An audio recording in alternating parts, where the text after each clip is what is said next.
Sebelum dimulai, mari awali dengan berdoa. Dan jangan lupa beri dukungan terus kepada channel Pak Andrian dengan cara mengklik subscribe dan bunyikan loncengnya. Di dalam drama terdapat banyak istilah. Akan tetapi, kali ini kita akan belajar 5 istilah yang digunakan di dalam latihan drama.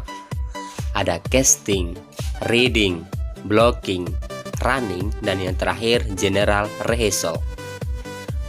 Apakah itu? Yang pertama adalah casting. Casting mungkin kalian pernah mendengarnya dalam istilah perfilman. Memang casting ini juga digunakan di dalam perfilman. Mengapa demikian? Karena di dalam drama dan perfilman memiliki satu kesamaan, yaitu mengedepankan seni peran. Casting bisa dimaknai sebagai pemilihan peran. Casting dilakukan agar peran yang dimainkan sesuai dengan pemerannya. Lantas, siapa yang berhak melakukan casting? Biasanya tugas ini dilakukan oleh sang sutradara. Selanjutnya ada macam-macam casting. Sebenarnya di dalam drama terdapat banyak sekali macam casting. Akan tetapi dalam tayangan ini kita akan membahas 3 jenis casting. Yang pertama ada casting by ability, yaitu casting yang didasarkan pada kemampuan. Misalnya, ada orang yang sangat pandai bermain peran, makanya dia langsung diambil. Contohnya dalam perfilman Indonesia, Reza Rahardian. Atau di dalam seni drama di Indonesia, bisa Gunawan Marianto dari Yogyakarta. Selanjutnya ada casting to type.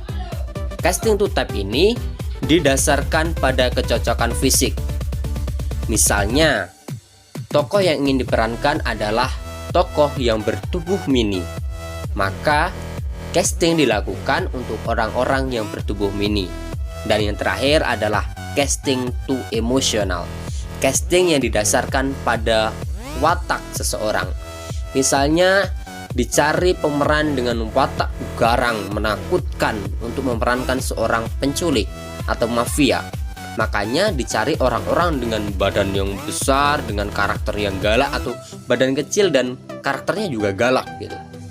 Jadi nanti ketika kalian ingin ikut casting, kalian harus melihat ke diri kalian. Kalian bisa yang mana? Casting by ability, casting to type, atau casting to emotional. Bagian kedua adalah reading atau membaca. Lalu, apa yang membedakan bagian reading dengan membaca pada umumnya?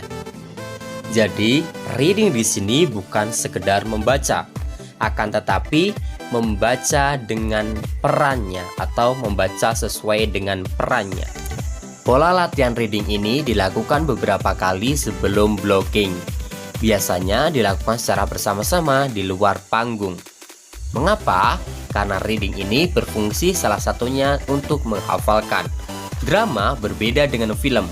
Di dalam drama harus benar-benar dipahami dan dihafalkan, karena tidak ada proses editing.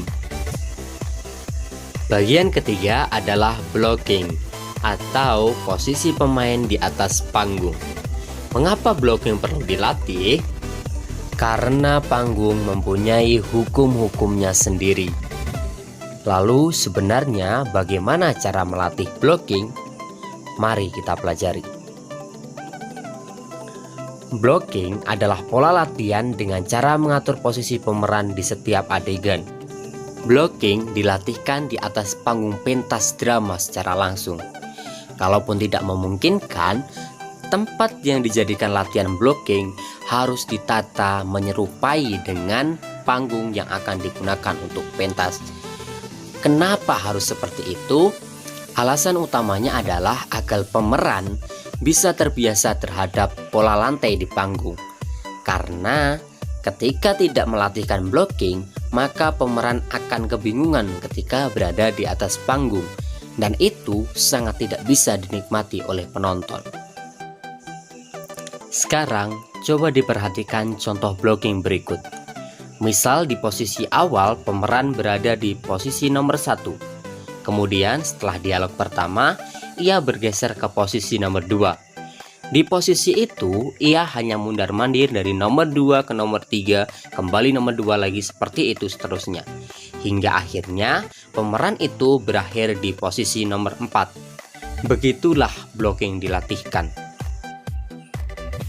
Bagian keempat adalah running. Tapi sebelum masuk ke running, terus dukung channel ini dengan klik subscribe dan bunyikan tombol loncengnya. Running bisa diartikan sebagai pola latihan secara menyeluruh, karena di dalam running ini melibatkan seluruh adegan, seluruh pemain, dan seluruh kru yang mendukung. Running dilakukan ketika reading dan blocking sudah benar-benar baik. Artinya, setiap pemeran sudah benar-benar memahami dialog dan laku tubuhnya di atas panggung. Nah, ini dia bagian terakhir, yaitu general rehearsal. Apa itu general rehearsal? Apa bedanya general rehearsal dengan gladi resik? Karena keduanya jika disingkat sama-sama G dan R atau GR. Jadi, general rehearsal memang bisa disebut juga dengan istilah gladi resik atau GR. GR merupakan latihan terakhir sebelum pementasan drama. Latihan ini benar-benar menyeluruh, termasuk dalam pra pementasan juga pasca pementasan yang biasanya diurus oleh bagian produksi. General rehearsal benar-benar diandaikan seperti pementasan sesungguhnya, sehingga tidak boleh ada kesalahan sama sekali. Mengapa? Kembali lagi karena drama berbeda dengan film. Jika drama ini pertunjukan secara langsung, sedangkan film adalah pertunjukan yang diedit dulu di dapur produksi. Jadi memang GR dan pementasan drama tidak boleh ada kesalahan. Lalu bagaimana jika ada kesalahan? Solusinya hanya ada satu, yaitu improvisasi. Apa itu improvisasi? Besok kita akan bahas di video selanjutnya. Terima kasih.